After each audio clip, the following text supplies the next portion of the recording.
Di luar pintu tiba-tiba muncul seorang pria tampan. Maya membeku, matanya tanpa sadar memindai dari atas ke bawah. Ini bagus loh.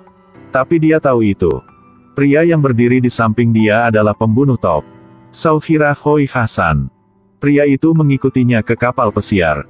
Dan berjanji untuk makan malam bersama dia. Maya tentu saja dengan senang hati setuju. Lalu segera pergi membeli barang-barang untuk mempersiapkan kencan yang akan datang. Saat ini David sedang menyelam ke laut. Keluarkan peralatan yang telah dia siapkan sebelumnya. Lalu ikuti jangkar dan naik ke kapal.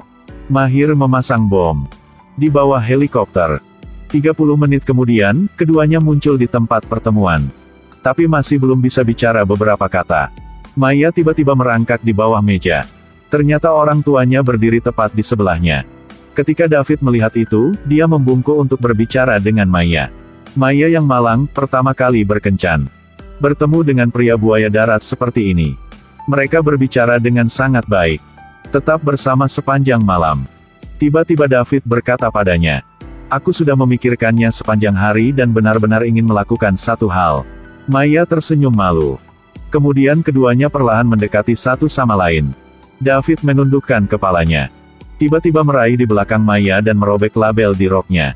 Ya ampun, ini gaun yang Maya sewa. Tanpa label, bagaimana bisa mengembalikannya? Tanpa pilihan lain, Maya membiarkan David melepas pakaiannya. Tapi hadapi pria seperti dia, itu terlalu sulit. Jadi David mengeluarkan pisau. Kemudian, gaun Maya robek menjadi dua. Dia menyuruh Maya mandi dulu, dan dia berbalik ke belakang. Tarik napas dalam-dalam dan beritahu Maya tentang identitas David. Tapi saat David kembali, menemukan Maya sudah tertidur. Hari-hari berikutnya adalah serangkaian hari yang sangat indah bagi mereka berdua. Di mana-mana menyimpan kenangan manis pasangan. Hari itu, tiba-tiba atasan David datang. Menyarankan David untuk tidak bermain lagi. Cepat menerima tugas baru. Tapi David dengan tegas menolak. Karena sekarang, dia telah menerima misi lain yang sangat penting. Ini pertama kalinya David bertemu ayah mertuanya. Ayah tiba-tiba bersemangat untuk memamerkan keterampilan menembaknya. Tapi hanya menembak dengan tepat satu kali. Namun, belum waktunya ayah memamer. David hanya bisa tersenyum. Ketika ayah mertuanya melihat itu, dia menyuruh David untuk memamerkannya. David dengan santai mengambil senjatanya dan menembakkan satu tembakan. Ayah mertua melebarkan matanya karena terkejut. Kehidupan David setelah menikah berlalu dengan sangat lancar dan damai. Membuatnya merasa sangat bahagia.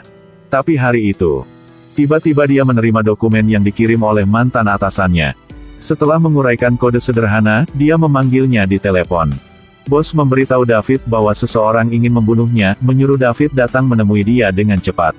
David hendak mengeluarkan senjatanya. Kemudian ayah mertuanya muncul untuk mengajaknya minum kopi. Kemudian dia menyuruh David pulang dan berganti pakaian. Ketika keduanya kembali ke rumah, ruangan itu dipenuhi kegelapan. Berasal dari seorang pembunuh profesional, David merasakan sesuatu yang berbahaya. Satu tangan memiliki pistol di sakunya, tangan lainnya mendorong pintu terbuka. Tiba-tiba ruangan menjadi terang. Ternyata Maya harus melakukan perjalanan bisnis dalam beberapa hari. Jadi dia merayakan ulang tahun David lebih awal. Ketika tidak ada yang memperhatikan, David naik ke atas untuk memanggil atasannya. Tapi tidak ada yang mengangkat telepon. Keesokan paginya, baru saja antar istri pergi bekerja. Seorang pria muncul entah dari mana dan menyerang David. Dia tidak mengatakan apa-apa. Dia mengambil pisau dan mencoba membunuh David. Tepat pada saat ini Maya kembali. Melihat dua orang yang berguling-guling di tanah, Maya berdiri tercengang di tempat. David menyuruhnya naik ke atas dan mengambil pistolnya. Kemudian pasangan itu mengikat pria ini. Setelah bertanya, mereka menemukan bahwa seseorang menawarkan hadiah $2.000 sebagai gantian kepala David. Tiba-tiba hujan peluru menembus jendela mereka. David dengan cepat menyeret istrinya untuk melarikan diri melalui pintu belakang. Tapi tepat setelah itu, yang lain mengejar mereka. David membiarkan Maya keluar dari mobil untuk berlindung. Lalu David sendiri mengalahkan orang-orang itu. Maya melihat pemandangan di depan matanya. Pikiran dia kosong dan tidak tahu harus berbuat apa. David mengatakan yang sebenarnya tentang segalanya untuk Maya. Ternyata David yatim piatu di usia muda. Setelah itu, dia dilihat oleh atasannya dan dilatih sebagai seorang pembunuh. Tepat setelah itu, mereka berdua pergi ke kediaman atasan untuk menyelidiki lebih lanjut. mengetahui dia dibunuh. Tapi mereka menemukan USB di jam tangannya. Buka komputer dan lihat. Itulah misi untuk membunuh David. Salah satu foto itu. David pasti diambil oleh ayah mertuanya. Apa hubungannya dia dengan ini? Pasangan ini masih ragu. Seorang gadis tiba-tiba bergegas masuk dengan pistol. Ketika David melihat ini, dia dengan lembut bersembunyi di sudut.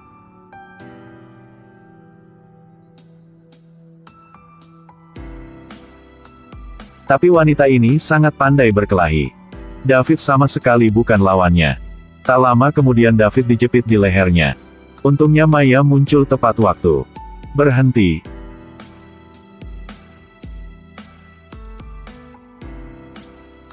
Sayang, bagaimana cara menggunakannya? Dalam situasi yang mendesak, David melepaskan tembakan. Peluru menghantam lampu dinding. Wanita ini mati serega. Saat ini Maya memberi David tes kehamilan. Melihat 2 garis merah di atasnya, David membeku. Dia bertanya kepada istrinya. Apakah aku akan menjadi seorang ayah? Aku akan menjadi seorang ibu. Tapi aku tidak tahu apakah kamu bisa menjadi ayahnya atau tidak. Maya, aku tahu kamu kesal. Kamu bisa marah padaku. Tapi aku tidak pernah menyembunyikan identitasku. Apa artinya ini bagi kita? Aku pasti akan menyelidiki. Bagaimana, aku pasti akan melindungimu.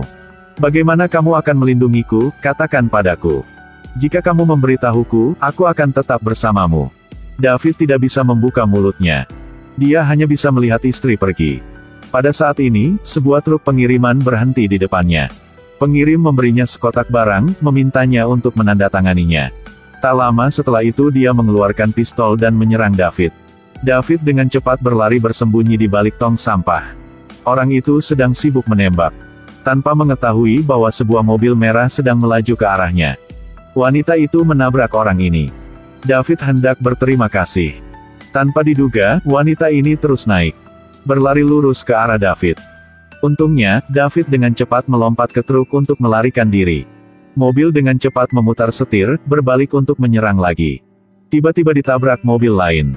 David mengambil senjatanya dan menembakkannya ke tangki minyak di sebelahnya. Akhiri hidup wanita itu. Pintu mobil terbuka, Maya dengan berani melangkah keluar. Bagaimanapun, mereka berdua adalah suami dan istri. Pada saat itu, dia hanya marah pada David saja. Keduanya memutuskan kembali untuk mengambil uang dan senjata kemudian pergi. Tapi rumah mereka kini tak lagi aman. Keduanya mengalami penyergapan di dekat rumah mereka.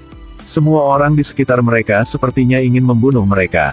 David dengan cepat menyeret istrinya untuk melarikan diri. Akhirnya berhasil pulang. Kemudian keduanya berpisah untuk beraksi.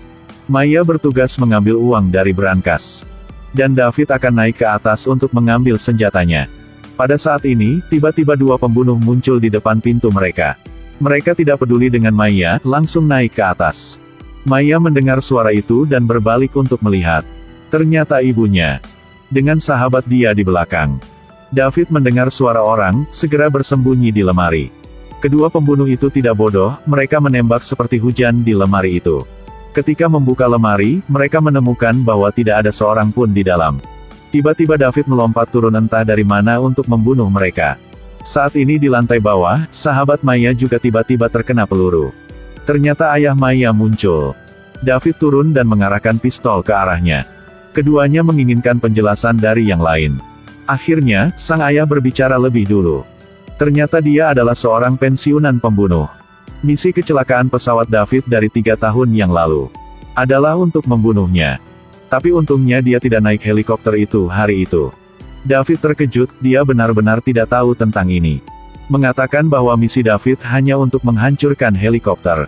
Setelah itu, dia benar-benar tidak bekerja sebagai pembunuh lagi. Tapi sejak itu sang ayah mulai mengambil tindakan pencegahan. Ayah berpikir bahwa David pasti akan membunuhnya untuk kedua kalinya. Sampai saat dia ke kantor David. Melihat kartu nama atasannya David. Ayah hanya salah paham bahwa David akan menyelesaikan misi. Karena itu melakukan rencana pembunuhan dari sebelumnya. Ketika David mendengar itu, dia meletakkan pistolnya. Keluarkan peluru. Ternyata itu semua hanya salah paham. Itu semua karena atasan David. Beberapa bulan kemudian, malaikat kecil mereka lahir. David dan Maya akan menikmati dunia mereka sendiri. Jangan khawatir, kami akan menjaganya dengan baik. Jika tidak percaya keluarga, siapa yang bisa kita percaya? Selamat tinggal sayang.